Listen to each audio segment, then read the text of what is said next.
Hai, saya dengan Nevi Rose. Kalian sedang menyaksikan Twix.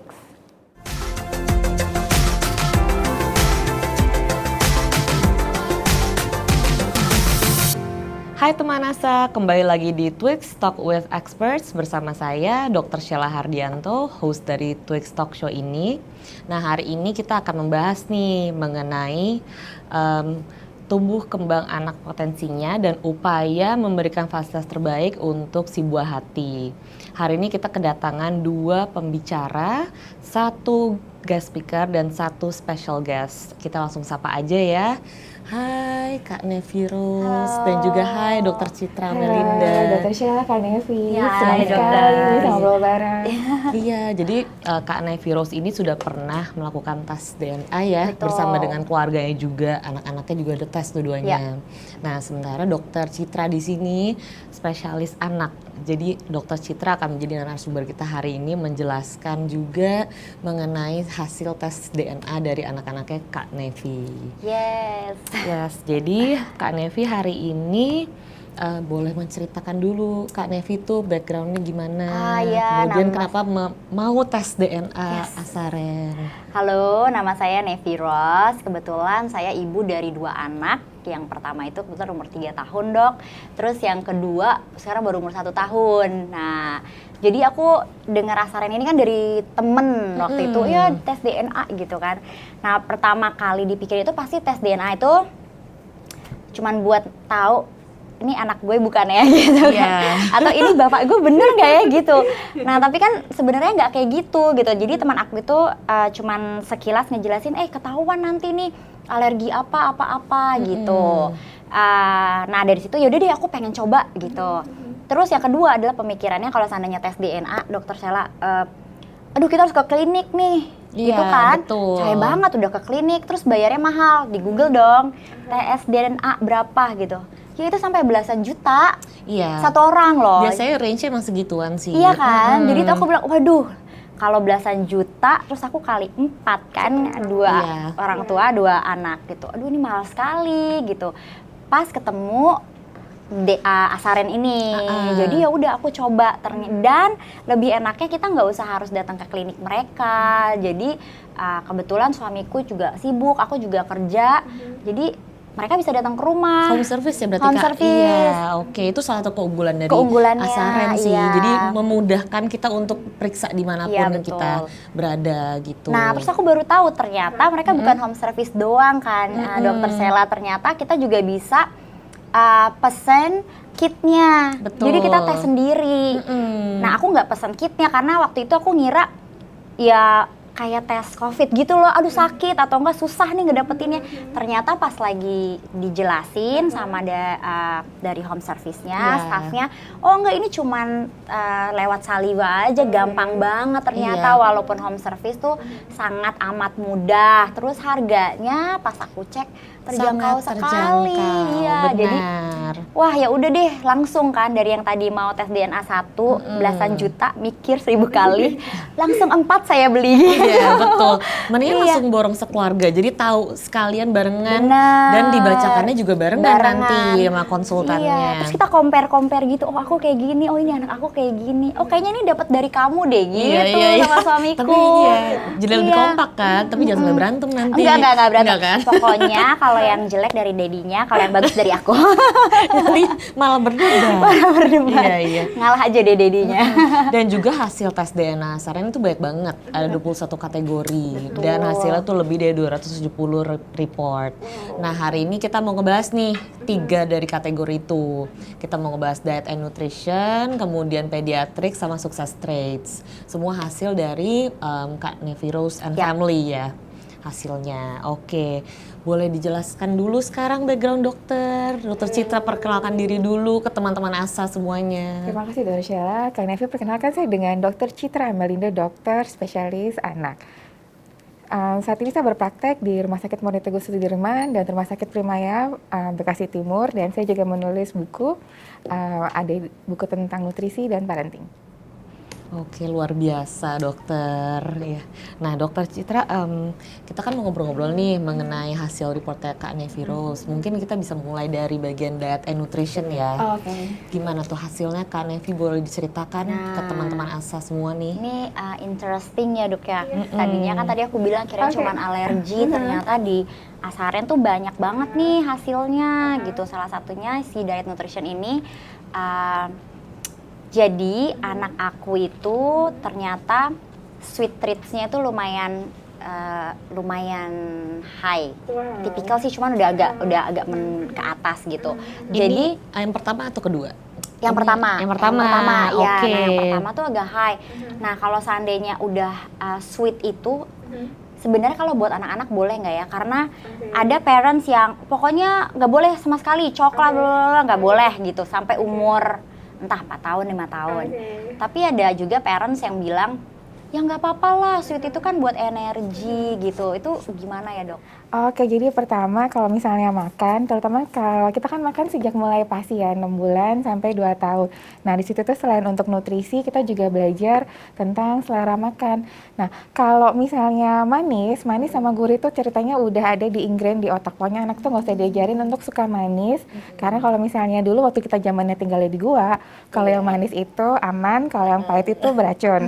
Nah, begitu mulai pasti namanya makanan itu kan nggak cuma manis, ada pahit, ada asin, ada asam, ada gurih, ada pedas, segala macam. Nah, rasa-rasa makanan itu yang kita harus ajarkan sama anak. Jadi kalau misalnya ada anak yang memang kecenderungannya manis, semua anak ternyata kecenderungan manis, tapi rasa yang lain itu harus diperkenalkan. Nah, untuk anak sebenarnya nggak cuma untuk anak sampai dewasa itu batasnya itu adalah 5-10%. Gula itu 5-10% dari seluruh total kalori harian. Kalau kita dewasa berhubung kalorinya besar, makanya gulanya banyak. Kalau misalnya anak kan mini-mini gitu, jadi mereka cuma kalorinya sedikit kan. Dan kedepannya kalau namanya food neophobia atau nggak suka makan, biasanya nanti di usia 3 atau 4 tahun, itu adalah dia membawa selera yang kita ajarkan sejak dia kecil. Nah, untuk anak-anak yang tadi kan predominan sweet, kan. Kalau dia yang dominannya manis, kita belum kenalkan rasa-rasa lain, nanti dia gedenya tuh dia taunya manis aja, dia rasa-rasa Jadi lainnya. habit ya, jadi Iya, kelamaan. nanti dia jadinya kayak kita, aduh sukanya doanya manis-manis aja, sementara makanan itu nggak cuman manis. Jadi misalnya itu penting untuk mencegah GTM atau nggak mau makan anaknya setelah anaknya mulai usia 3 tahun, 4 tahun ke atas, kenalkan makanan-makanan yang lain selain manis gitu. Tapi kalau misalnya nih kayak umur 1 tahun tuh boleh nggak sih dengan mengkonsumsi coklat yang manis-manis gitu?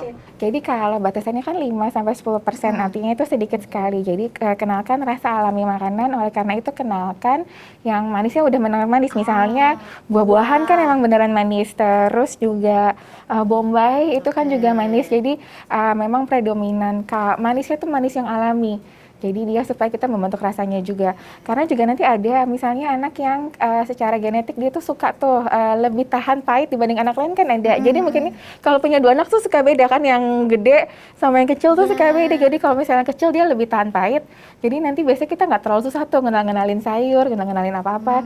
Itu nggak susah karena nanti anak itu salah satu gampang ngasih terima makanan macam-macam itu adalah dia suka sayur buah sama ada protein atau lemak hewani. Jadi dia toleransinya terhadap rasa yang macam-macam itu gimana. Jadi kalau misalnya yang kakak misalnya dia udah dominan manis, berarti kita harus ekstra ngasih rasa makanan yang lain-lain juga. Ya ini interesting ya. Jadi emang kakaknya tuh suka yang Suka walaupun yang sweet. sebenarnya iya sweet karena dari Karena kecil mamanya kita udah manis. aduh. Ibunya manis jadi anaknya ikut-ikutan, makanya manis-manis terus. Iya, jadi kalau yang kecil tuh dia Yang lebih dominan. Anzo berarti yang Anzo, kecil. iya. Oke. Anzo dominan tuh dia lebih ke asem. Jadi asam apapun tuh dia oke-oke aja gitu. Oke, itu seru banget tuh karena makanan-makanan yang fermented itu kan kimchi, tempe, apa segala macam kan dia rasanya kan asam. Jadi biasanya anak yang dia explorer, jadi kan ada yang namanya seeking sensation. Itu dia kita bawa makanan kemana aja, kita bawa makan itu dia nggak susah karena dia memang anaknya adventurous seperti itu. Jadi seru. Kalau yang kakaknya berarti kita harus lebih sering kenalin, katanya bahkan sampai 15 kali lebih untuk kenalin makanan, sensasi, rasa yang baru. Jadi kalau untuk kakak yang suka manis, kalau adik 5 kali aja udah mau tuh dikasih rasa yang lain. Kalau kakak mungkin dia harus lebih sering diperkenalkan seperti itu. Jadi selain juga persepsi rasa manis atau asin dan lain-lain, untuk diet and nutrition tuh lengkap banget kan. Ada juga yang dari vitamin atau nggak kafein. Jadi kita bisa melihat nih kayak potensi anak kita itu kedepannya seperti apa. Dan juga untuk metabolisme yang lain seperti karbohidrat atau enggak iron metabolism, phosphate metabolism juga dapat dilihat di hasil kategorinya ini diet and nutrition. Nah kemudian kalau dari Lanzo atau Althea yang di diet and nutrition yang paling kamu concern itu bagian mana? Ini sebenarnya obesity tadi. Iya, yang paling kamu pengen nanya ke dokter jadi Citra. ini lucu ya dua-duanya karena yang besar itu badannya biasa aja, jadi nggak yang chubby, yang gendut. Tapi ternyata di DNA hasil reportnya dia itu ada kecenderungan akan obesitas. Nah terus aku ya, oh tapi kan dia terlihat biasa-biasa aja gitu. Nah dari sini aku baru ngeh, oh mungkin kalau sekarang itu kan semua asupan makanannya masih dikontrol sama kita. Iya, jadi oh coklatnya segini nggak boleh, nggak boleh ini, nggak boleh itu, bolehnya ini itu. Jadi mungkin masih oke lah badannya gitu kan. Nah si adiknya dia tuh gembil. Tapi bahkan obesitasnya, kecenderungan obesitasnya tuh nggak kurang. Jadi nggak setinggi kakaknya malah. Nah jadi lucu gitu kayak, oh kok bisa ya ternyata dia. Nah ini yang aku juga glad kalau aku tuh kenal sama tim Asaren ini. Jadi kan kalau aku nggak tahu, orang awam ya udah ngeliat, aduh anak aku kecil sekali gitu yang pertama, padahal ada kecenderungan nantinya akan obesitas kan. Ya udah dikasih terus gitu kan, nantinya dia kesenangan makan udah nggak kekontrol luar biasa gitu kan. Jadi dari sekarang tuh aku udah bisa ngajarin dia, ini nggak boleh loh kak, kalau sweet itu terlalu banyak nggak boleh gitu. Dan sekarang karena udah main sama teman-temannya ada yang makan coklat dan segala, aku bilang kak kalau ada yang mau Althea boleh, tapi hanya boleh pilih satu, mau permen atau mau coklat atau mau kayak gummy bear gitu. Jadi sehari hanya satu, jadi pilih nih, Althea harus pikir hari ini mau makannya yang apa, harus dipilih, jadi nggak bisa semua gitu. Kok itu bisa ya kayaknya? Ya, jadi itu seru banget ya Dr. Sheila, Kak Nevi, bahwa sebenarnya kita itu adalah produk evolusi ratusan tahun dari zaman dulu ya. Jadi kalau misalnya zaman dulu itu kan kalau nabung, jadi orang-orang zaman dulu, kalau makanan kan susah ya, kita cari sumber daya itu kan susah.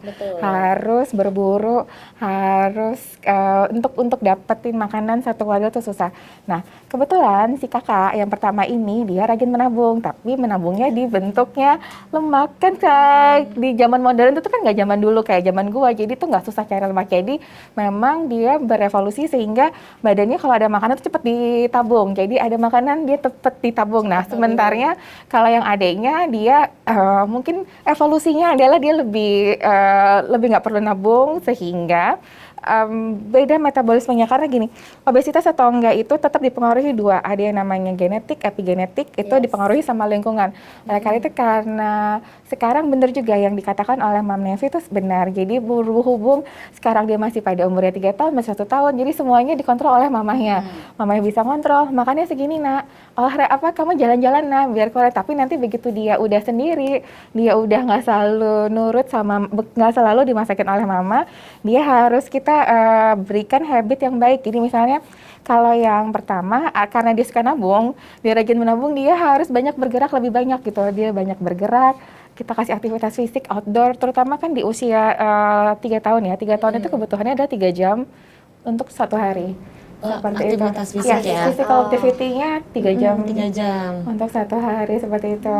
Untuk anak sih rajin menabung. Aku baru tahu loh ini loh 3 jam ya harus ya. Jadi dipraktekin mulai Dipraktekin nanti. Untuk habit biar kedepannya udah terbiasa untuk physical out activity. gitu. Yes, betul. Karena kalau anak agak susah kalau disuruh anak itu susah kalau disuruh jalan-jalan, tapi dia kalau dikasih di reinforce ya, didorong tuh malah dia lebih suka gitu.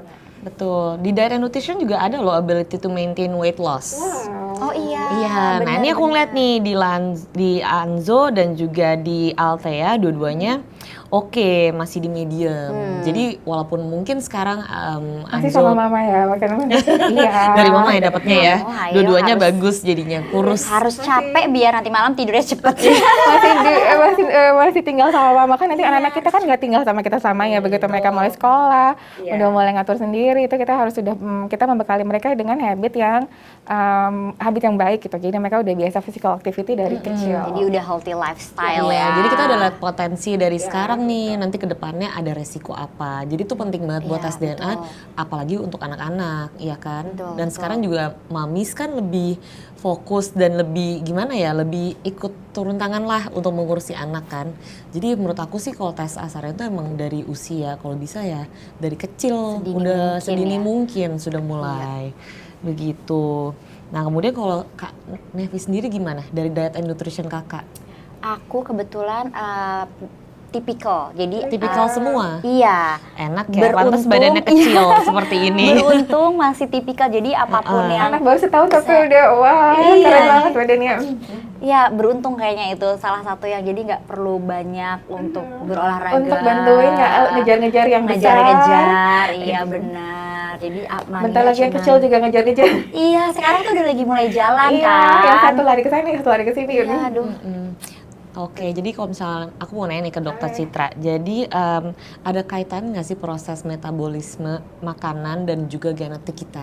Tentunya, kadang-kadang kalau misalnya suka ngelihat, misalnya dari kecil atau remaja ada anak yang makannya banyak, aktivitasnya banyak, tapi sebaliknya ada. Jadi maksudnya karena metabolisme itu kan maksudnya tadi, jadi berapa banyak yang dimakan, berapa banyak yang dibuang, berapa banyak yang dicerna, seperti itu. Jadi itu ngaruh dan tiap anak beda. Jadi mungkin nanti anak yang besar sama anak yang kecil beda itu beda memang seperti Jadi itu. emang genetik ada pengaruhnya ya. Genetik Jadi ada walaupun dua-duanya aktivitas fisiknya sama, Aktivitas kita sama, dikasih makanan makanan yang yang sama juga, tapi ada juga Ah. yang lebih cepat memprosesnya kan, Yes, genetiknya. betul. Oke, jadi kalau misalnya tes DNA berarti berpengaruh banget kan. Jadi supaya kita bisa tahu porsi makanan untuk anak, Iya. memberikannya bagaimana. Terus kayak lebih personalized gitu loh, karena even they are twin kan mereka beda nih. Kayaknya semua orang tahu kayak masing-masing orang tuh beda. Cuman nggak semua orang yang menyadari bisa nggak sih dari kecil kita udah tahu. Kadang kan kita nggak tahu ya kalau dari kecil itu masih kita lihat-lihat masih umur 6 bulan nggak ngerti, masih setahun masih belum kelihatan gitu kan. Nah padahal emang kita udah tahu pasti akan beda nih nanti resultnya dari dua-dua anaknya gitu. Nah jadi pas dari Aseren ini udah terlihat sejak dini. Aku sukanya gitu. Betul. Jadi kalau misalkan pola makan dengan proses pertumbuhan anak tuh gimana sih Dok? Boleh jelasin? Jadi nggak? kalau misalnya makan itu tadi kan dipengaruhi oleh kan gini, makan dimakan ada anak yang suka makan segala macam, ada anak yang enggak, ada anak yang gampang. Itu dipengaruhi apa? Jadi kan gini, makan itu kan dirasa. Jadi memang lidah itu ada yang tadi gampang terima rasa-rasa yang ajaib. Jadi maksudnya rasa ajaib itu adalah di luar yang udah pakem, manis sama gurih. Di luar itu kan itu genetik juga. Bagaimana si lidahnya, Jadi apakah pengaruh dia ya sensitif dengan atau enggak? genetik Itu yang pertama. Terus yang kedua itu adalah psikologi anaknya. Jadi tipenya anaknya kayak gimana? Apakah dia sensory seeking? Kemudian apakah dia tipenya open neuroticism? Ada openness. Jadi maksudnya dia seneng nggak sih nyobain sesuatu yang baru? Kalau dia ngerasain sesuatu yang stressful, berarti ya gini. Kalau makan itu kan sesuatu yang belajar. Kita kan makan tinggal makan. Anak itu makan itu skill. Jadi saat dia belum bisa makan, saat dia lagi belajar, dia gimana? Psychologicalnya itu juga perilaku itu berbeda tiap anak. Jadi maksudnya makanya karena itu makanya punya anak dua kadang-kadang nggak mesti gampang ngasih makan yang gede, bisa lebih gampang, yang kecil lebih gampang karena memang pengalaman anak itu personal. Jadi sama-sama dikasih makanan, ada anak yang lebih merasanya lebih peka lidahnya, dia bisa terima atau enggak. Dan kedua, cara anak menghadapi situasi makan itu juga berbeda, jadi itu akan dipengaruhi sekali. Jadi pengaruh sekali ya, apalagi dengan genetik. Kalau misalkan emang udah keturunan dari orang tua gitu bisa? Apakah bisa Biasanya genetik itu di keturunan orang tua, jadi pengalaman makan itu dua, satu dari genetik itu yang misalnya ketahanan taste ya, taste itu kan genetik, kemudian personality itu adalah kalau nggak dari bapaknya dari ibunya, jadi kan misalnya itu dari situ, dan sisanya adalah lingkungan, gimana kita model good behavior buat anak, bagaimana kitanya menyediakan lingkungan yang menunjang anak untuk makannya dengan baik, itu juga dipengaruhi. Iya. Jadi kalau misalkan Evi gimana? Kalau misalnya anak-anaknya emang lebih cenderung hobi makan kah? Atau Ini bagaimana? mirip mama, mirip papa. Mirip, mirip mama nih, papa mama. Dua-duanya kalau yang besar, beda kultur ya, jadi Itu gimana? Dua-duanya itu sebenarnya aku nggak ada masalah dengan makan, untungnya. Tapi yang kedua ini aku nggak ngerti nih, apa dia karena memang masih kecil, jadi apapun makanan dia ambil terus masukin ke mulut, atau memang dia suka. Nah, ya terus yang kedua ini lucu, kalau sana dikasih mainan, kakaknya punya mainan atau kakaknya punya makanan, dia lebih berantem untuk makanan dibanding untuk mainan. Foodie ya? Iya foodie kan banget ya. Tapi anehnya aku sama suamiku nggak ada yang foodie loh. Wow. Itu gimana tuh, Dok?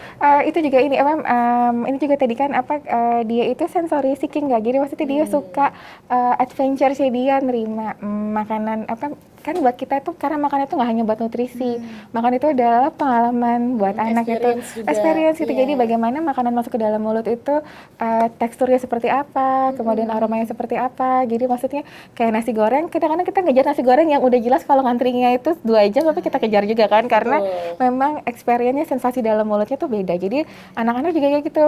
Yang pertama mungkin lebih kalem, yang kedua itu kayaknya dia lebih lebih adventurous, anaknya lebih petualang. Jadi makanya dia lebih suka berbagai macam sensasi makanan di dalam mulut, itu dia suka. Itu experience yang menyenangkan buat si bayi 1 tahun ini. Iya gitu. Nah, Terjawab nih kayaknya. Terjawab. Akhirnya selama ini kenapa ya? Ini kenapa jadi hobi banget kan? Iya, makan terus gitu. Iya. Nah, selain juga diet and nutrition, ada pediatrik juga. Udah dicek kan, Kak? Udah. Nevi udah ngelihat perbedaannya antara yang pertama dan kedua. Betul. Pasti ada similarity sama ada differences kan. Nah, kemudian tuh kalau pediatrik itu lebih untuk ngebaca nih. Pertama ada childhood nephrotic syndrome, kemudian ada vaksinnya juga bisa dilihat ya, gimana efek tubuh kita itu terhadap vaksin. Kalau misalkan nanti vaksin, apakah lebih tinggi demamnya atau enggak, lebih gimana reaksi vaksin tersebut ke tubuh kita. Nah itu ada MMR, ada juga influenza, ada juga hepatitis B, kemudian juga bisa lihat juga cacar. Dari tes DNA ini, makanya sangat penting sih jadi untuk mengetahui misalkan gimana tubuh kita bereaksi. Respon imun terhadap vaksin ya. Benar, boleh dijelasin Dok jadi ke teman-teman ASA gimana nih? Jadi kalau misalnya vaksin itu kan beda-beda ya Dokter Sheila, mungkin mamanya udah punya anak 3 tahun udah mengalami vaksin terus jadi kadang-kadang bingung ditanya, Dok ini vaksin pasti demam atau enggak, atau bengkak atau enggak, atau gimana. Nah itu benar-benar respon imunnya itu adalah personal. Jadi kan kita sama obatnya sama, waktunya pun sama, di usianya kan udah pasti kan di usia segitu. Tapi ada yang demam, ada yang enggak, karena memang tiap tubuh itu berespon yang berbeda. Terutama untuk vaksin-vaksin yang virus base ya. Jadi tadi seperti yang disebutkan oleh Dr. Sheila, jadi itu memang lebih beragam. Jadi makanya kalau kadang-kadang si kakak kalau divaksin kok anteng-anteng aja dia habis divaksin. Misalnya kalau si Ade begitu habis divaksin udah hamil, aduh, iya itu karena imun tubuh kita berespon dengan cara yang berbeda terhadap dia pun vaksinnya sama di umur yang sama gitu. Ini interesting nih Dok, karena kadang-kadang ada yang bilang gini, anaknya kalau vaksin langsung sakit nggak gitu kan? Terus aku bilang, oh kalau anakku tuh untungnya tidak, anak-anak aja gitu. Terus mereka gini, iya sih orang bayarnya mahal gitu. Nah, dipikirnya beda vaksin ya? Beda vaksin, padahal sama kan setelah vaksin influenza, apa vaksin yang baby dari 0 sampai 6 bulan kan setiap bulan tuh. Vaksinnya sama itu tuh aja. Emangnya ada bedanya gitu kan? Nggak mungkin. Vaksin itu sama aja, cuman itu vaksinnya. Jadi maksudnya boleh sekalian jelasin Dok, apa aja yang penting tuh buat anak vaksin ya? Ya para orang tua vaksin mengikuti jadwal dari Ikatan Dokter Anak Indonesia, mulai dari bayi baru lahir sampai ada usia sampai remaja sebenarnya ada vaksinnya.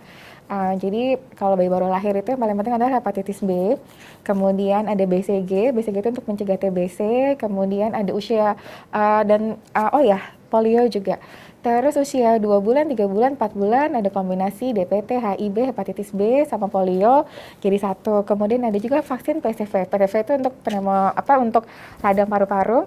Itu usia 2 bulan, 4 bulan, 6 bulan. Kemudian ada satu lagi vaksin untuk rota. Rota itu untuk mencegah diare akibat virus rota. Itu usia 2 bulan, 4 bulan, 6 bulan.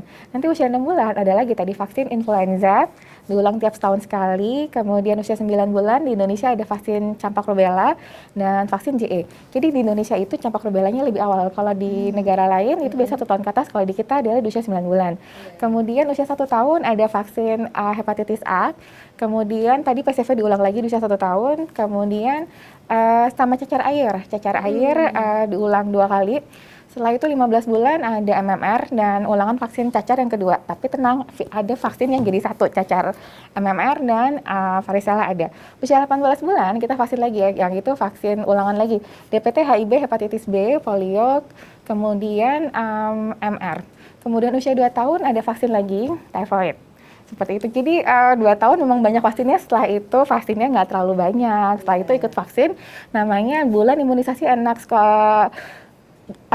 Bulan imunisasi di sekolah. Kemudian untuk remaja jangan lupa ada vaksin HPV. Terima kasih. Iya, lengkap banget Luar ya, biasa, luar Dokter biasa. Citra. Iya, kita dikasih lecture Aku hari yang ini. punya anak, aku lihat dulu bukunya. Nah, sekarang udah tahu ya kalau misalnya vaksin itu yang penting apa aja untuk para mamis di luar. Dan Jadi vaksin itu penting ya dok ya. Vaksin itu harusnya. penting, vaksin itu gak usah dihafalin moms, gak usah dihafalin. Vaksin itu tinggal tanya sama dokter anak ya, Iya. vaksinnya apa atau lihat di buku vaksinnya. Jadi gak usah dihafalin, yang penting anaknya kontrol teratur. Nanti dibilang sih biasanya kalau masih bayi-bayi banget biasanya sebulan sekali kontrol, baru nanti dia perpanjang 3 bulan atau 6 bulan sekali. Sekalian vaksin, sekalian cek tumbuh kembang anak, berat badan, panjang lingkar kepala. iya, jadi untuk kayak memaksimalkan Tumbuh potensi kembangnya, dan tumbuh betul, kembang anak emang betul. sangat penting banget. Untuk salah satunya tuh untuk melakukan tes DNA dengan asaren, karena dengan itu kita bisa memberikan peta untuk kayak kedepannya itu bagaimana, dan kita juga bisa memaksimalkan dari usia dini ya anak-anak. Jadi ya para mamis, jadi supaya bisa tahu nih anaknya potensi apa kedepannya dan bisa difokuskan ke situ. Jadi sangat amat penting. Terus kemudian Dan udah ketahuan imunnya kira-kira kalau mau vaksin anak saya akan agak-agak rewel atau enggak malam ini ya. Dan Betul, demam betul. ataupun tidak itu tidak Iya. menentukan bahwa vaksinnya bekerja atau enggak, karena memang respon imun yang berbeda. Jadi bukan berarti kalau nggak demam artinya nggak kerja, nggak seperti itu. Intinya tiap anak respon imun tubuh itu beda-beda tergantung dari anaknya masing-masing.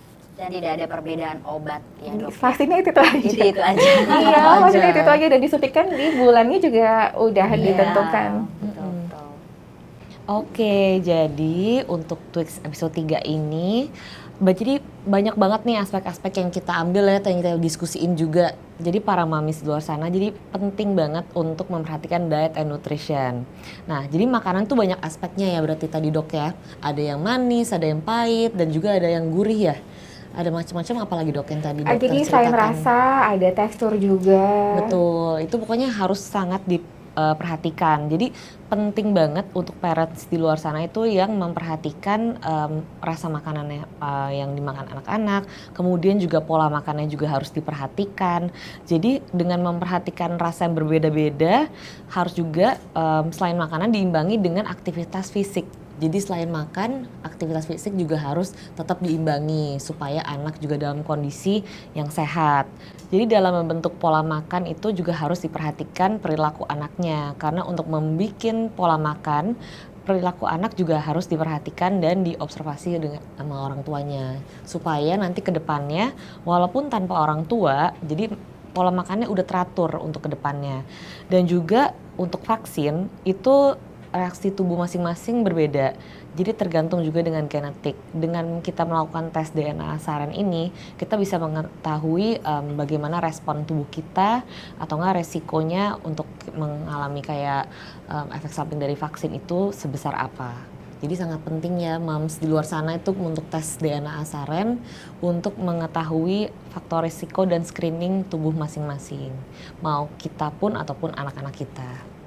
Oke, sekarang sudah kita ngobrol-ngobrol banyak nih mengenai diet nutrition, pediatrik. Kemudian kita sekarang mau main games dulu ya. Oke. Oke, sekarang kita ada games. Gamesnya itu ada tanya jawab. Tanya jawab. Oke. Pertanyaannya, aku dong. Mau kamu yang Iya mainin? dong, Oke, kita mau main tebak-tebakan siapakah Dari aku. tadi dokter Sheila terus yang tanya ya, jadi Iya. sekarang saya yang tanya. Oke, jadi Kak Nevi nanya ke aku sama dokter Citra Iya, ya. iya. Oke. Oke, mana aku mengambil alih. Oke, berarti Oke. aku dengan dokter Citra. Ya, jadi sekarang kita main games. Geng mana yang akan menang ya? Iya. Dokter Sheila atau dokter Citra? Oke, yang pertama, siapakah aku? Asik. Aku berwarna merah dan disukai banyak wanita. Tapi hati-hati jika menyentuhku, karena aku bisa saja melukaimu. Aduh, dok, apa tuh dok? Apa ya? Berwarna merah dan wanita tuh suka. Apa ya? Berlian. Dokter, dokter bisa aja maksudnya berliannya berlian. warna merah. Itu lebih mahal kan berlian mahal. Dia langsung naikin yang Luar kemana? biasa memang. Dok, yang murah-murah sedikit aja dok. Mawar. Bener Iya, bukan? iya benar-benar. Oke, berarti 1 poin buat aku. Wah, dokter Sheila jago juga ternyata ya. Iya, mawar. Dokter Sheila suka PHP-in orang juga mungkin. Iya mungkin ya. Suka kirim mawar gitu ya kirim kalau mawar. lagi berantem. Oke, ada yang kedua nih. Oke. Dokter Citra. Apa nih? Aku digunakan untuk memberimu obat. Nah, ini kayak dokter Citra nih. Tapi untuk bisa bekerja, aku harus melukaimu terlebih dahulu. Oke, Andi. Mau siapa nih duluan jawab? Buat suntik vaksin kali ya?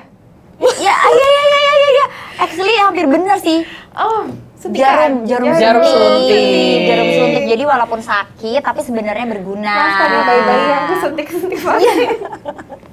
Wah, dokter Ini nih untuk kegunaan dirimu sendiri. giliran suntik menyuntik bisa Iya. jawab dokternya. Oke, yang ketiga ya. Jadi satu-satu nih. Yang Oh, ini satu-satu lempar. Jadi aku dokter Citra. Enggak, maksud tadi udah menampak satu-satu Oh iya, kan. ini kita sama nih yang satu-satu. ketiga, Oke. iya.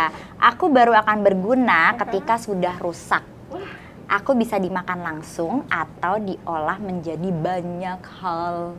Apa ya? Jadi harus dirusakin dulu, baru bisa digunakan. Terus dia bisa diolah menjadi banyak hal. Play-Doh. Bukan. Ya, bisa juga itu, tapi bukan Play-Doh sayang ya. Buat anak-anak bukan Iya, ya? makanan, Gara-gara makanan. pediatrik. Makanan. Telur, iya dong. Oh iya. Bener, telur. Kan jadi oke. dihancurkan dulu kan, terus Iya, bisa di iya, iya. scramble egg gitu. Tepung juga bisa nggak sih? Tepung juga bisa. Tepung tapi udah Kan tepung sudah itu hancur. Udah hancur, iya, Oke, iya, iya. Jangan ada pertengkaran di antara kita ya. Oke.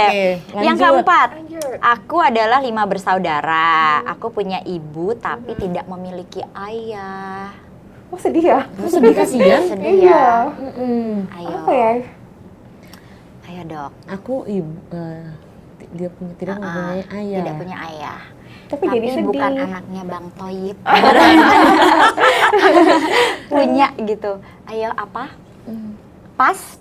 Aduh, pas Sapu. adalah bukan. Apa? Ibu jari. Astaga. Oh my god. Tidak ada bapak jari. Iya. Oh. Iya. Mana kepikiran Oh, salah telapak tangan maksudnya. Telapak Di telapak tangan. tangan ada Iya, ibu dia punya jarinya. ada adik kakak dong berarti ya? Ya itu di Cocomelon dong. Cocomelon. Dokter tahu aja. Iya. Iya, nyanyian. Oh, iya. Iya, Mami Finger gitu Mami ya. finger. Oke, ada yang kelima nih. Aku akan selalu mengikutimu di siang hari, namun menghilang ketika malam hari. Apa ya? Debitor. Matahari. Matahari. Waduh, ini Matahari gitu. bukan? Iya, matahari, bener-bener. Betul. Wah, luar Karena biasa. malam ada bulan, ya kan? Iya, atau bayangan. Bayangan, Karena bayangan nggak ada betul. di malam hari. Kecuali bayang-bayangmu, dokter Sheila. Iya, bayang-bayang aku ya. Oke, ada yang nextnya ini yang terakhir. Aku memiliki rambut yang lebat di kakiku. Ketika aku berjalan, aku akan membersihkan seluruh area yang aku lalui. Sapu topel. Iya, benar. Tadi dirimu udah jawab padahal sapu ya, benar. Itu sapu. Yeay. Oke, jadi juara bertahan tetap aku Juara ya. bertahan tetap Dokter Sheila. Tetap Dokter Sheila, Iya. belum tergantikan. Wah, luar biasa. Oke. Terima kasih mainannya. Terima kasih loh dokter Iya. Citra sudah menjelaskan ke kita semua, ke teman-teman ASA detail mengenai pediatrik dan diet nutrition. Kemudian Kak Nevi sudah Terima kasih. share hasilnya dan juga bertukar pikiran pada mamis di luar sana. Mungkin banyak yang mau nanya seperti Kak Nevi nanya Iya. ke dokter Citra, Terjawab. tapi tidak ada kesempatan ya. Oke. Ini free consultation loh ya jadinya Iya, kan betul, untuk Mami. betul. Wah, luar biasa. Makasih, Dok. Terima kasih juga. Sering-sering Dok datang ke Asar. Oke, nanti kita ketemu kembali di part yang kedua.